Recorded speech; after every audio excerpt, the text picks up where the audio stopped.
सात संगत जी, प्यार से कहिए धन निरंकार जी। सात संगत जी, मैं आशा करूंगा कि मेरे जीवन में खुशियां रहे, किसी चीज का न कमी ना रहे। सात संगत जी, दुख की बात लोगों करते हैं, हमारे ऊपर दुख है। जब गुरु सेवा बोल देता है तो सेवा में अहंकार आ जाता है कि मैं सेवा करता हूं, वो सेवा नहीं करता है। सात संगत जी, हम लोग एक संत महात्मा है, महापुरुष है, जब गुरु का ज्ञान ले लेते हैं तो जो दिल से भाव से सेवा करता है, किसी किसी महात्मा को देखता है ये सुबह से झाड़ू मार लेता है, वो पास में जाता है और बोलता है महात्मा जी हमको दे दो सेवा, अब बहुत समय से कर रहे हो। उसकी भाव देखो, वो उनको हटा के अपने खड़ा हो जाता है, अपने सेवा करने लगता है। ऐसी अपने अंदर जीवन आ जाए, मोह माया आ जाए, किसी के अंदर देखो कि सामने वाला कैसा जीवन जी रहा है, इतना सुंदर जी रहा है, वैसा अपने अंदर भी आ जाए। और गुरु जब किसी को घर पे बुलाते हैं प्रसादी के लिए तो उसका जितना हो सके निस्वार्थ भाव से उनका सेवा करो, क्योंकि उनके अंदर गुरु का रूप ही बैठा है। गुरु दिल्ली में बैठे हैं माता जी, आप सोचोगे कि मेरा भला कैसे होगा। गुरु हर घट घट में वैसा बैठा हुआ है। एक सुई का नोक के अंदर देखो तो वहां पे भी गुरु का निरंकार रूप बैठा हुआ है। ऐसा मत समझो गुरु हमको नहीं देख रहा है। अब छल कपट करना चाहते हो तो दुख आता है, इसीलिए गुरु का जो भी आदेश आता है गुरु के आदेश पे चलो और दुख जीवन से निकल जाएगा। दुख हम खुद बटोर लेते हैं।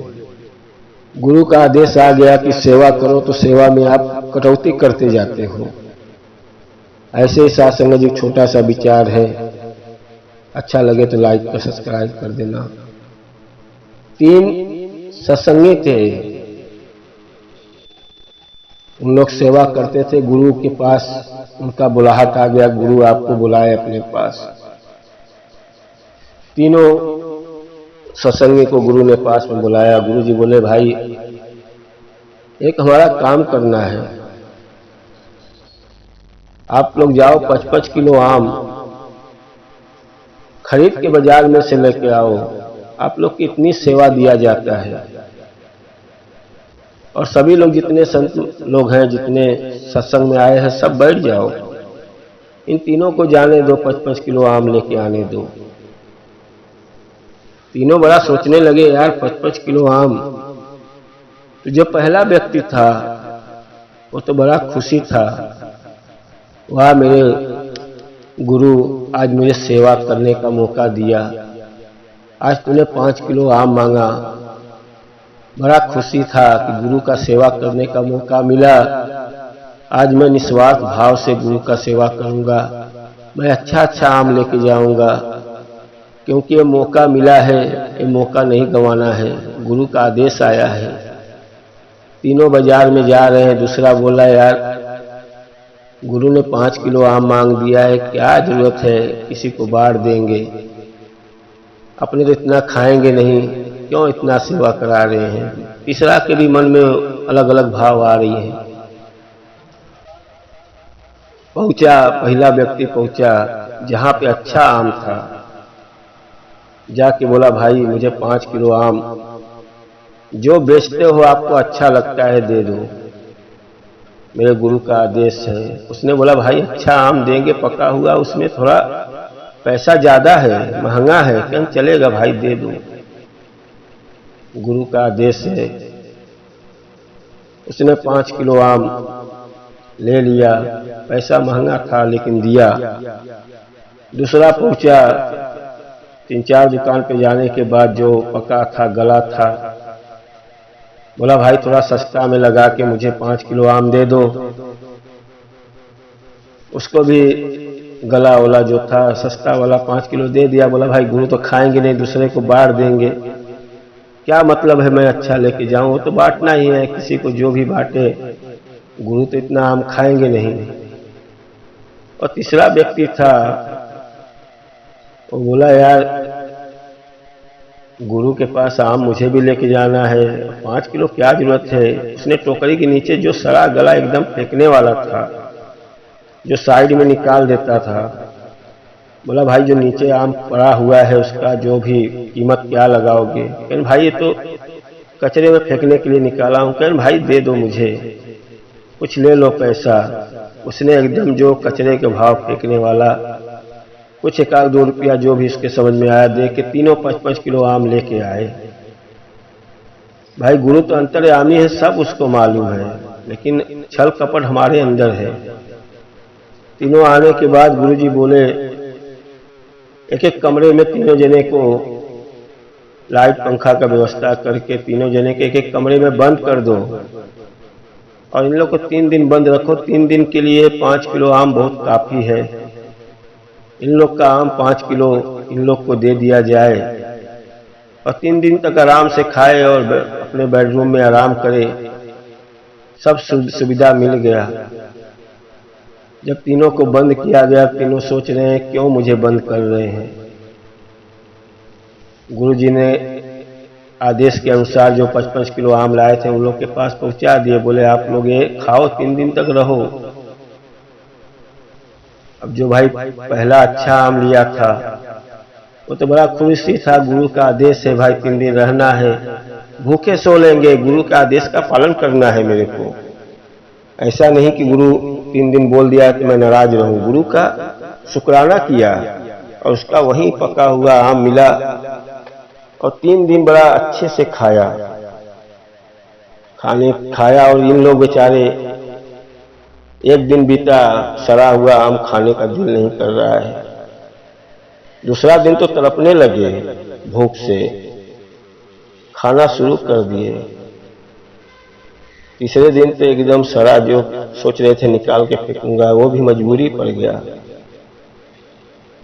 तीनों अपना बाहर निकले। साथ संगत जी गुरु का इशारा समझो, हम सेवा में कटौती करते हैं, फिर घर पे दुख आता है तो हम बोलते हैं दुख है।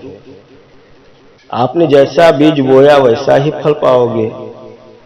आपने सेवा में स्वार्थ किया, तो जब सेवा में स्वार्थ लगाते हो तो आपके पास ही आएगा लौट के। इसीलिए गुरु का जो भी वचन आता है, जो भी आदेश आता है उसका पालन करो।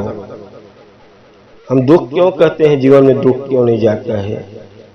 सदगुरु बोलता है सेवा सिमरन करो, सिमरन घर पे रोज करो, आप सिमरन नहीं करते हो। फिर गुरु को बोलते हैं गुरु मेरा कल्याण नहीं कर रहा है। सेवा करने का तन मन धन से जो भी आपको सेवा मिलती है तो सेवा में कटौती करते हो। साथ संगत जी गुरु आपसे कुछ मांग नहीं रहा है, आपके जीवन का कल्याण ही करता है। आप किसी का सेवा करने में सोचोगे मेरे घर पे किसी भी महात्मा को बुलाए हैं, तो जितना आप सेवा करते हो गुरु उसका 10 गुना आपके घर में दे देता है राशन। लेकिन आपके अंदर रहता है कि मैंने इतना सेवा कर दिया। इसीलिए साथ संगत जी गुरु का के वचनों पे चलो, आपके घर में दुख नहीं आएगा। एक संत महात्मा थे, अपने घर पे एक व्यक्ति को प्रतिदिन लेके आते थे, घर पे सेवा उनका करते थे और रोज जो भी घर पे उनको पूरी भाजी जो भी बनता था उनको खिलाते थे। बीवी देख के बड़ा तंग होती थी कि यार रोज लाते हैं, रोज खाना एक आदमी का कम मेरे पास बन के मिल रहा है, उनको खाना खिलाना पड़ता है, मेरा राशन कम हो जाता है। वो संत महात्मा कभी कभी 2-2 आदमी को लेके आ जाते थे, चलो यार घर पे थोड़ा नाश्ता कर लो जाना। फिर बीवी नाश्ता बनाती थी, बाजार से जो भी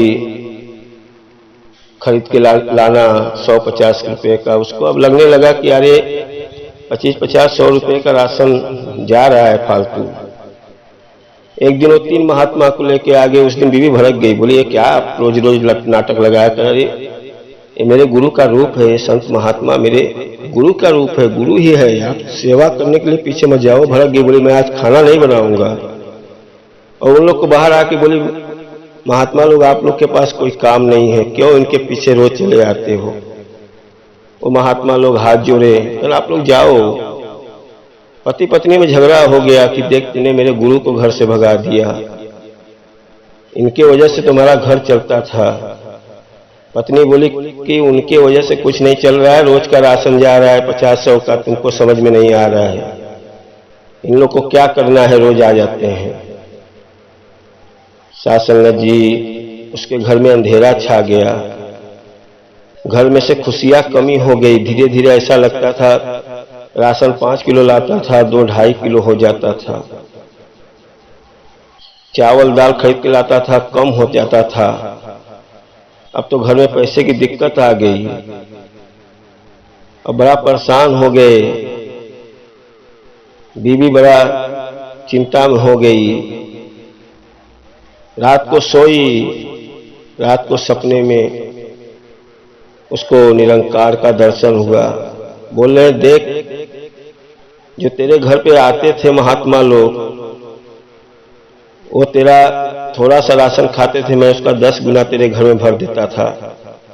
आज उन लोग की वजह से देख तेरे घर में कितनी गरीबी आ रही है, कितनी परेशानियां आ रही है। तूने गलत काम किया। अरे तू एक का सेवा करती है, उसका 10 गुना राशन तेरे घर में मैं पहले से डाल देता था, लेकिन वही राशन आज तूने नहीं करती है किसी का। आज देख तेरे घर में कितनी परेशानी है। बीवी सपने के बाहर रोने लगी, अपने पति का चरण पकड़ के रोने लगी। मेरे से गलती हो गया है, माफ करो। गए गुरु के आश्रम में, माफी मांगे। भाई गुरु तो अंतर्यामी है, वो आपके घर में राशन आप इतने लोगों को खिलाते हो, गुरु कहाँ से डाल देता है वो खुद तुमको नहीं मालूम पड़ेगा। हमारे घर में जो दुख आता है 1,50,000 दवा में लग जाता है, गुरु उसको काट के 2-4 हजार में कर देता है। लेकिन सोच अपनी रहती है कि मैं 2-4 हजार रुपया क्यों सेवा करूं। आओ साध संगत जी, तन मन धन से गुरु के चरणों में लगे रहे। और साध संगत जी, दास से कोई गलती क्षमा करना। वीडियो को लाइक सब्सक्राइब कर दो और प्यार से कहिए धन निरंकार जी।